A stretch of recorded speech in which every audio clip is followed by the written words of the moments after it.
जय गुरु जी, शुक्राना गुरु जी। आज हम बात करेंगे दसवंध निकालने का मतलब क्या होता है। तो संगत जी, हमारे गुरु जी हमेशा कहा करते थे कि हमें अपनी इनकम का ना जो 10वां पार्ट है वो हमें दान दक्षिणा में निकाल लेना चाहिए। बट सबसे इम्पॉर्टेंट बात ये होती है संगत जी कि जब भी हम अपनी इनकम का 10वां पार्ट यानी दसवंध निकालें तो हमारा वो जो दान है ना वो गुप्त दान होना चाहिए। इनफैक्ट अगर हम एक हाथ से दान करें तो दूसरे हाथ को भी नहीं पता चलना चाहिए, क्योंकि अगर हमारा ऐसा अगर हम दान कर रहे हैं, उस दान में हमारा कोई स्वार्थ छिपा हुआ है, हम किसी शो ऑफ के इंटेंशन से दान कर रहे हैं, तो डेफिनेटली उसका फल हमें नहीं मिलने वाला संगत जी। तो इस वजह से जब भी हम दान करें ना तो हमें शो ऑफ से दूर भागना चाहिए। हमें इनफैक्ट किसी को जताने की जरूरत नहीं है, किसी को बताने की जरूरत नहीं है कि हम अपनी इनकम का 10th पार्ट ना हम हम एज अ दान में हम अपनी चीजें निकालते हैं, हमारी हैबिट है। क्योंकि गुरुजी ने हमेशा ये चीजें कहा थी कि उस समय कहा था कि हमें कभी भी दूसरों को नहीं बता के करना है, ये सब कुछ गुप्त होना चाहिए, तभी आपको उस सेवा का अनइंटेंशनल आपको फल मिलेगा। अगर आप किसी बिना किसी इंटेंशन को सेट किए ये सेवा करते हैं तो संगत जी बहुत इंपॉर्टेंट है कि हमें अपनी इनकम का ना 10वां पार्ट अपनी इस सेवा में हमें निकालना चाहिए। दान किसी भी फॉर्म में हो सकता है, ये आपकी अपनी मन की इच्छा है कि आप उसको गरीबों में दान डायरेक्ट पैसे देकर के करना चाहते हैं, या फिर आप किसी को खाना देकर के करना चाहते हैं, कपड़े देकर के करना चाहते हैं। तो संगत जी दान किसी भी फॉर्म में हो सकता है, ये आपकी अपनी चॉइस है कि आप उसको कैसे देना चाहते हैं। इससे जुड़ी कोई भी चीजें आप किसी को वहम मत पालिए, आपको सिर्फ अपना 10वां पार्ट निकाल करके दान में देना होता है। अगर आप बिना किसी मतलब ऐसी कोई अनइंटेंशनली अगर आप उसको एज अ सेवा ले रहे हैं तो डेफिनेटली आपको उसका अनइंटेंशनली आप उसका सोच भी नहीं सकते, इतना अच्छा आपको उसका हमारे गुरुजी रिजल्ट देंगे। अच्छा, इससे रिलेटेड ना मैं आपको एक सत्संग भी सुनाती हूँ संगत जी। तो ये बात है काफी टाइम पहले की। एक मैकेनिक अंकल हुआ करते थे जो गुरुजी फॉलोअर थे, तो वो गुरुजी के इस बात को ना बहुत अच्छे से फॉलो करते थे। जो आंटी भी थी, अंकल आंटी दोनों एक ही स्वभाव के थे और वो दसवंध निकाला करते थे। इनफैक्ट जो आंटी थी वो भी बहुत ज्यादा कनेक्टेड थी गुरुजी से, तो दोनों लोग बहुत ही सीरियसली इस रूल को फॉलो किया करते थे। तो संगत जी मैकेनिक अंकल की छोटी सी शॉप थी, वो जो भी कमाया करते थे ना वो कभी ये नहीं सोचते थे कि अगर मैं दान दे दूंगा तो मेरा घर कैसे चलेगा, और वो बहुत अच्छे से दान दिया करते थे। उनकी दुकान पे कोई भी दान दक्षिणा मतलब कोई भी कुछ लेने आता था, उनसे हेल्प मांगने आता था, वो कभी डिनाई नहीं करते थे, वो 100% अपना बेस्ट एफर्ट करते थे उसको हेल्प करने के लिए। अच्छा, इसी के ऑपोजिट उनकी एक अंकल थे, सेठ अंकल, उनकी एक शॉप थी जो कि बहुत ही रिच हुआ करते थे और उनकी बहुत बड़ी ऑटोमोबाइल की शॉप थी।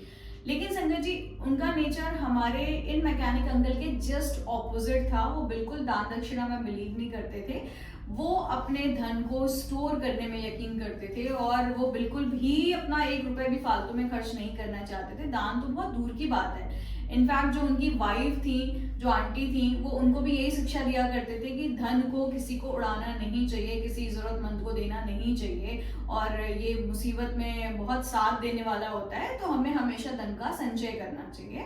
तो वो आंटी हालांकि बिल्कुल मानती नहीं थी, उन्हें अच्छा नहीं लगता था कि उनके हस्बैंड के ऐसे थॉट हैं, और वो भगवान से हमेशा कहा करती थी कि भगवान इनको थोड़ी अकल दो, इनको थोड़ा समझाओ कि दान दक्षिणा से कितना बड़ा पुण्य मिलता है, कितनी बड़ी सेवा होती है। लेकिन अंकल को वो चीजें समझ में नहीं आती थी। तो एक बार की बात है, ये जो हमारे मैकेनिक अंकल हुआ करते थे, उनकी जैसे मैंने पहले बताया कि उनकी दुकान पे कोई भी जाता था ना तो खाली हाथ नहीं आता था। तो एक बार एक आंटी आई, उन आंटी के हस्बैंड बहुत ज्यादा बीमार थे, तो उन्होंने उनको बताया कि अंकल मुझे ना पैसों की सख्त जरूरत है, मेरे अंकल हॉस्पिटल में एडमिट हैं और मुझे पैसों की बहुत ज्यादा जरूरत है। तो मैकेनिक अंकल ने कुछ बिना सोचे समझे उनकी जो भी डिमांड थी उनको उन्होंने पूरा कर दिया। अच्छा, ये जो इंसिडेंट है ना वो सामने जो ऑटोमोबाइल वाले अंकल थे उनके सामने किए, और उन्होंने कई बार ऐसा देखा था कि उनके पास जो भी लोग आते थे वो उनके हाथ से खाली हाथ नहीं जाते थे, और सेम ऑटोमोबाइल अंकल की शॉप में जब भी कोई दान दक्षिणा के लिए जाता था तो उनको वो भगा देते थे। तो उन्हें ये चीजें उस चीज के लिए उनको बहुत बुरा लगता था कि हमेशा ये दान दक्षिणा में इतना ज्यादा अपना पैसा देता रहता है। तो जब वो आंटी को वो दान दक्षिणा मैकेनिक अंकल ने दे दिया, वो आंटी चली गई, तो फिर ऑटोमोबाइल वाले जो अंकल थे वो उनकी दुकान में पहुंचे, मैकेनिक अंकल की दुकान में। तो मैकेनिक अंकल ने से उन्होंने बोला कि पिछले 1 महीने से तूने मेरे पैसे नहीं दिए हैं, मुझे नहीं पता तू कहाँ से देगा, लेकिन अब ये मत बोलना कि तेरे पास पैसे तो थे लेकिन तूने वो सेवा के लिए दे दिया, तूने किसी को दान दे दिया, मुझे नहीं पता, बट मुझे अपना पूरा 1 महीने का हिसाब किताब मैक्सिमम कल मॉर्निंग तक चाहिए ही चाहिए। ऐसा कह के फिर वो वहां से चले गए। अब मैकेनिक अंकल के पास पैसे नहीं थे, वो थोड़ा दुखी होते हैं, लेकिन फिर उसके बाद वो अपनी वाइफ के पास जाते हैं, डिस्कशन करते हैं। तो उनकी वाइफ ने थोड़ी बहुत जमा पूंजी रखी हुई थी, तो फिर उन्होंने वो उनको पैसे दे दिए। फिर नेक्स्ट डे वो जो मैकेनिक अंकल होते हैं वो ऑटोमोबाइल अंकल के पास जाते हैं और फिर उनका पैसा दे देते हैं। तो ऑटोमोबाइल वाले अंकल फिर उनको वही शिक्षा देते हैं कि पैसा जब बहुत इंपॉर्टेंट टाइम आएगा ना, तो यही पैसा तुझे काम आएगा, इतना फालतू का दान दक्षिणा देना बंद कर दे। तो उन्होंने, जो मैकेनिक अंकल थे, उन्होंने उनको जवाब दिया कि मुझे मेरे गुरु के रास्ते पे मैं चल रहा हूँ, बाकी जो भी होगा वो गुरुजी देख लेंगे, कह के फिर वो वहां से हट जाते हैं। फिर ये कुछ दिनों के बाद ना संगत जी फिर कोविड आ जाता है। तो जब कोविड आता है तो ये जो ऑटोमोबाइल वाले सेठ अंकल होते हैं और उनकी वाइफ, दोनों को मतलब दोनों हॉस्पिटल जाते हैं। तो वाइफ वहाँ पे डॉक्टर को बताते हैं कि अंकल की हालत बहुत नाजुक है, उन्हें कोविड हो गया है, प्लीज आप उनकी कुछ हेल्प करिए, उनको बेड दिला दीजिए, उनका ट्रीटमेंट स्टार्ट करिए।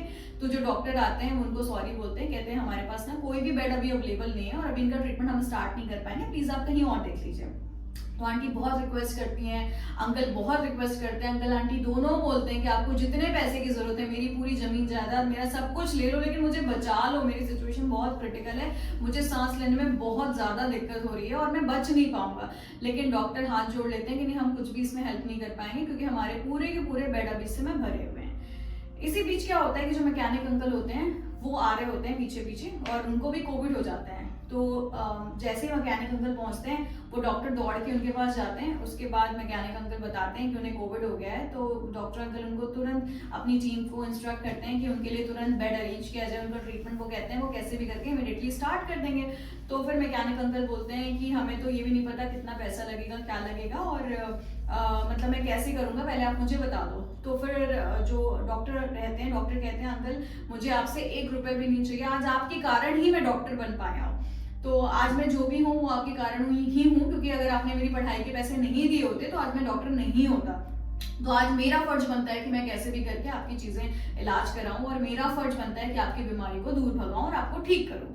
तो संगत जी ये सारी चीजें ऑटोमोबाइल वाले अंकल देख रहे होते हैं, वो आंटी देख रही होती है, तो उनको अपनी इस चीज को देख करके उन्हें बहुत पछतावा होता है कि उन्होंने लाइफ में सिर्फ और सिर्फ पैसा कमाया और वो मैकेनिक अंकल को इतना बड़ा मतलब उनको हमेशा ही शिक्षा दिया करते थे, बहुत मतलब बोलते रहते थे ना कि ये बुरा है, आपको ऐसे नहीं करना चाहिए। उस दिन जाकर के उनको एक्चुअल अकल आती है कि उन्होंने कितना गलत किया और वो बहुत रिग्रेट करते हैं। बट अब उनके पास पछताने के सिवा कुछ भी नहीं बचा होता है और फिर मैकेनिक अंकल को बहुत अच्छे से उनका ट्रीटमेंट होता है, वो पूरी तरीके से ठीक हो जाते हैं। तो संगत जी इस सत्संग से हमें बहुत सारी शिक्षा मिलती है।